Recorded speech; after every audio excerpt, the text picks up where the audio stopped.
quote from Ryan Reynolds in this interview is just so absurd. He says that after he talked about how much he really, look up to Hugh Jackman and how amazing he is, he says, "And now that I'm so much bigger than him, I've taken many of those lessons. I've realized that I'm too big to fail at this point, so I just crush my enemies and drink their..." And has a brother named Doug, who coincidentally is in the entertainment industry. Doug owns a company called Hypnotic that has ties to Universal Studios, and eventually moved over to Entertainment One. Well, Entertainment One was bought by Lionsgate. Lionsgate has ties to Ryan Reynolds. And Universal also has ties to Ryan Reynolds. If that's not close enough, Doug directed a commercial that Blake starred in. Negligent interference with prospective economic advantage against Blake and Ryan. And there's something called breach of the implied covenant of good faith and fair dealing against Blake only. And those claims, are being repled. The judge gave us a roadmap to on how to replete those. Are you going to get Ryan as well, Ryan Reynolds? We'll see. Obviously he's defending the case, so of course we're going to notice his deposition. $1 million in a secret envelope. That is the explosive claim currently rocking Hollywood as Justin Baldoni drops a nuclear-grade bombshell on Ryan Reynolds and Blake Lively. After months of behind-the-scenes tension, the lid has finally been blown off a scandal involving alleged bribery, judge manipulation, and a massive cover-up. Justin isn't just complaining about a bad working environment anymore.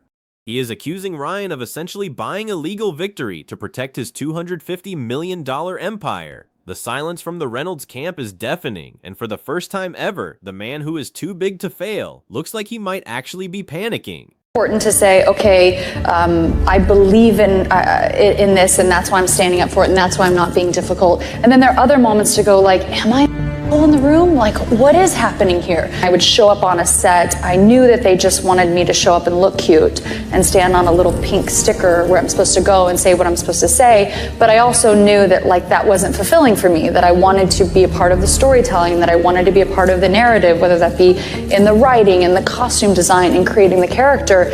And sometimes I had directors or producers or writers who would welcome that and invite that once they saw that I was able to offer that. And sometimes I would have people who really resented that because they were like, we just hired you to be an actor. Yet when I went in the meetings, I would just seem like I'm just there to be the actor and ready to get the gig. I wouldn't reveal that I actually need to have authorship in order to feel fulfilled. So I think that for them, sometimes that might have felt like a rug pull because you're like, you're trying to assert yourself into something that we didn't hire you to do. And so it was a really strange position to be in because I felt like... It all started with a quote that sounded like a joke but now feels like a threat. Ryan Reynolds once claimed that he is so much bigger than his peers that he has realized he is too big to fail. He literally said he likes to crush his enemies and drink their tears.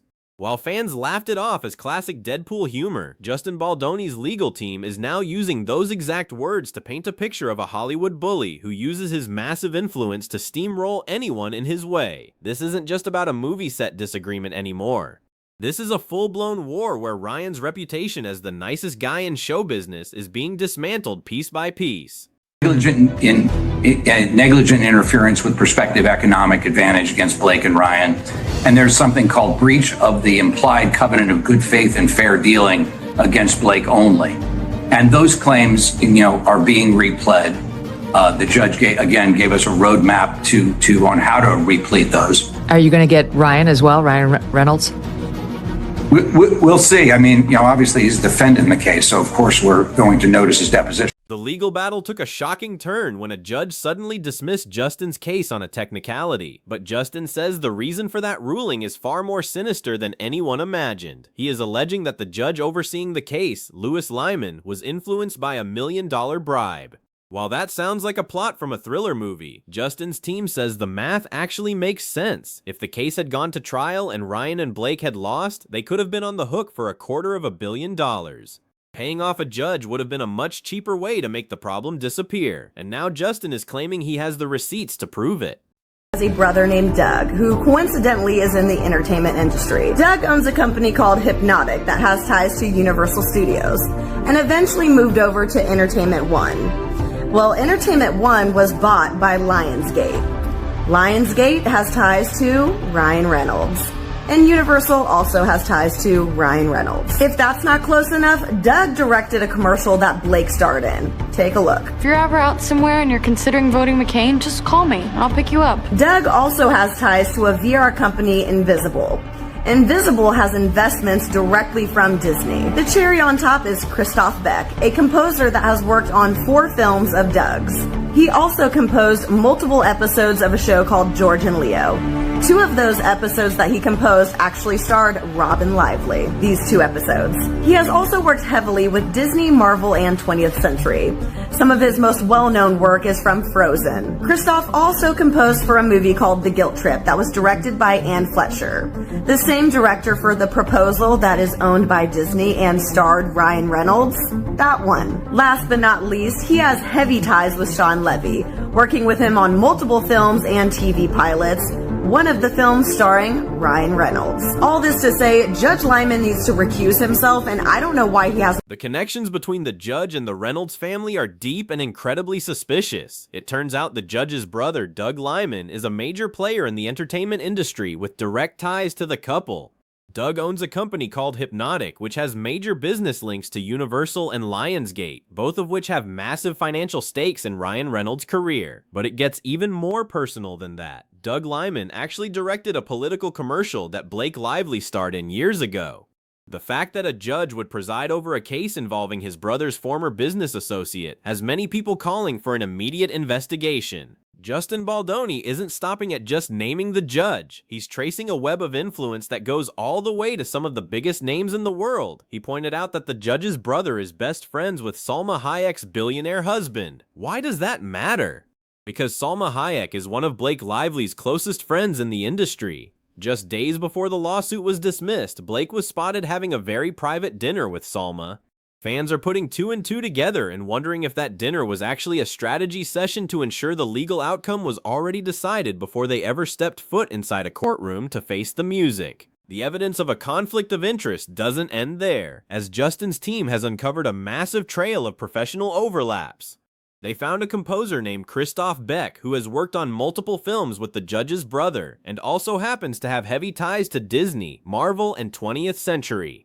This same composer worked on a film called The Proposal, which was the massive hit that helped solidify Ryan Reynolds as a leading man. It seems like everywhere you look, there is a connection between the people making the legal decisions and the people being sued. Justin is arguing that the judge should have recused himself long ago due to these glaring biases. While Ryan tried to play it cool, his recent behavior suggests he knew he was in hot water. During the SNL 50th anniversary special, he delivered a joke that many felt was a direct shot at Justin. He tried to claim the writers at Saturday Night Live came up with the line, but the show's producers were quick to distance themselves. They made it clear that the joke didn't originate with them and that Ryan was the one who pushed for it.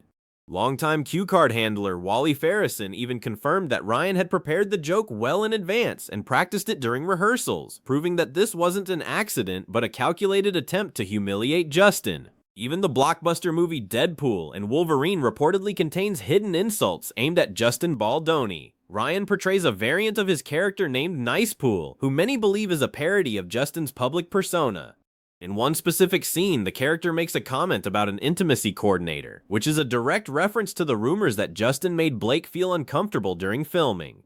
Justin was so offended by the inclusion of this character that he has expanded his legal reach to include Marvel and Disney. He's demanding they preserve all records related to the character's creation, claiming Ryan used a Disney-funded movie to continue a personal smear campaign. Justin's lawyer, Brian Friedman, isn't holding back either. He recently released a statement accusing Ryan of using his enormous power in Hollywood to destroy Justin's career. He claims that Ryan's fingerprints have been all over a coordinated smear campaign since day one.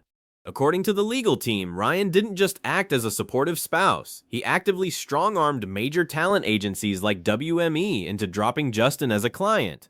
They are painting a picture of a man who uses his charm to hide a very dark and manipulative streak, and they are vowing to make sure Ryan has to sit for a deposition where he will finally have to answer for his actions under oath. Blake Lively's own admissions from the past are now coming back to haunt her in this legal battle. In an old interview, she confessed that she would intentionally misrepresent herself during auditions to get what she wanted.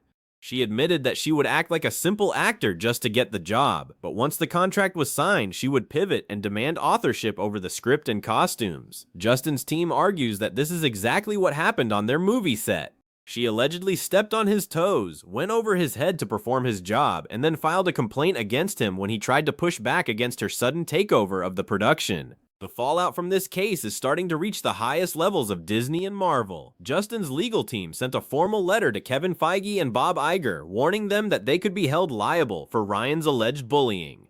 They are investigating the funding behind Deadpool and Wolverine to see if corporate resources were used to target a private citizen in a legal dispute. This has reportedly sent shockwaves through the studio, as they never expected their biggest star's personal drama to land on their doorstep.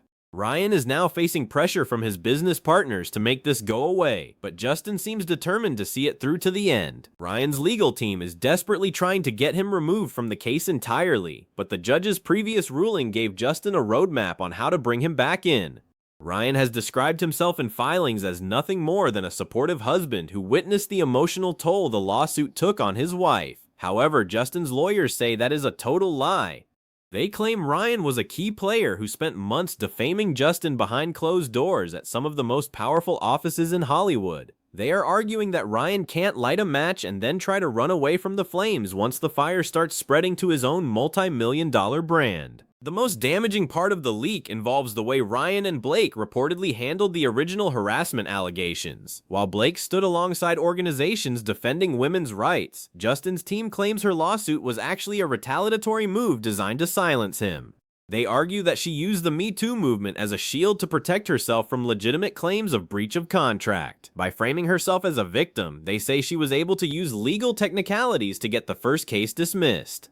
But now that the bribery allegations are surfacing, the public perception is shifting rapidly, and people are starting to wonder who the real victim is. Justin Baldoni has managed to gain a surprising amount of public support throughout this entire mess. While Blake and Ryan have the star power, Justin has the receipts. Many people who worked on previous sets with Blake have come forward to share similar stories of her being difficult or intentionally disruptive. This has created a narrative that Justin was simply the latest person to fall victim to her rug pull strategy. Every time a new claim is leaked online, more people seem to side with the director, leaving the Reynolds family in a PR nightmare that even their best marketing team can't seem to fix with a witty Instagram post. The $1 million bribe allegation is the sticking point that could change everything. If Justin can prove that money changed hands or that there was an unspoken agreement between the judge and the Reynolds camp, the original dismissal could be overturned. This would mean the $250 million lawsuit would be back on the table and a new judge would be assigned to the case. This is exactly what Ryan is reportedly terrified of. He has built a career on being the most likable guy in the room, but a bribery scandal would destroy his credibility and potentially end his lucrative partnerships with massive brands like Mint Mobile and Aviation Gin. As the June deadline for the new legal filings approaches, the tension in Hollywood is at an all-time high. Justin's team is preparing an even larger lawsuit that will include charges of intimidation and interfering with the legal process. They are essentially accusing Ryan of acting like a mob boss within the industry, using his wealth to silence anyone who dares to speak out against him. This isn't just a disagreement between two actors anymore. It's a case that could redefine how power is used in show business. The industry is watching every move, and the latest leaks suggest that Justin is just getting started with his revelations. Ryan's attempt to dismiss Justin's claims as mere hurt feelings has completely backfired. By downplaying the situation, he only made himself look more arrogant to the public. Justin's lawyer pointed out that Ryan is trying to reduce serious legal claims to a personal grudge, which is a classic bullying tactic. This has led to a wave of online criticism against Ryan, with fans questioning if his nice guy persona was just a mask for someone much more calculating. The more Ryan tries to run from the situation, the more the public seems to demand that he be held accountable for the mess that started on that movie set. The complexity of the connections between all these players is enough to make anyone's head spin. From political commercials to VR companies and Marvel composers, the web surrounding the judge and the actors is incredibly tight. Justin is making the case that in a town as small as Hollywood, these kinds of overlaps are exactly why strict recusal rules exist. He is arguing that the judge knew exactly who he was protecting when he made that ruling. By exposing these ties, Justin is forcing the legal system to take a hard look at its own integrity, and the results could be devastating for the reputations of everyone involved. Blake Lively's celebratory Instagram post after the initial dismissal now looks like it might have been premature. She wrote about standing up for women's rights and safety, but her words are being picked apart by legal analysts who see them as a PR distraction. If the case is reinstated, that post will likely be used against her as evidence of her attempting to influence public opinion through a manufactured narrative. Justin is determined to show that the shame she spoke about wasn't manufactured by him, but was a natural consequence of her own actions on set. The battle for the narrative is just as intense as the battle in court. We are now entering a phase where the depositions will reveal everything. Ryan Reynolds is expected to be noticed for his deficit, meaning he will have to answer questions about his involvement in the smear campaign and his alleged attempts to destroy Justin's career. This is a nightmare scenario for any A-list celebrity, as these transcripts often become public and can be used to tear down an image that took decades to build. Ryan's panic is likely rooted in the fact that he can no longer control the story. The leaks are coming from inside the legal process, and they are painting a picture he never wanted the world to see. The bribery allegations also put Judge Lyman in a dangerous position. If an investigation finds any truth to Justin's claims, it wouldn't just be Ryan and Blake who face consequences. The entire judicial process would be called into question. This adds a layer of high-stakes drama that goes far beyond a simple movie set dispute. We are talking about potential criminal investigations and a total overhaul of the case. Justin is playing a dangerous game by accusing a sitting judge of corruption, but his team insists they have the convincing receipts needed to back up these world-shaking claims and bring justice to the situation. As this scandal continues to grow 10 times bigger than anyone expected, the lesson is clear. Even the biggest stars in Hollywood aren't untouchable. Ryan Reynolds may have thought he was too big to fail, but the legal system and the court of public opinion are starting to prove him wrong.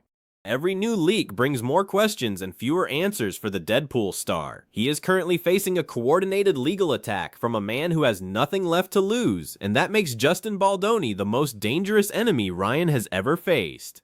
The era of crushing enemies and drinking their tears might finally be coming to a very messy end. At the end of the day, this isn't just a legal battle, it's a fight for the soul of Hollywood's power structure. Ryan Reynolds has spent years building an image of the untouchable, witty entrepreneur, but these leaks have forced him into a corner he can't joke his way out of.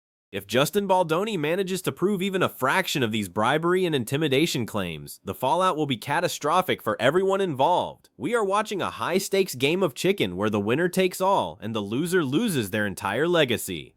The industry is watching, the receipts are out, and the truth is finally starting to catch up.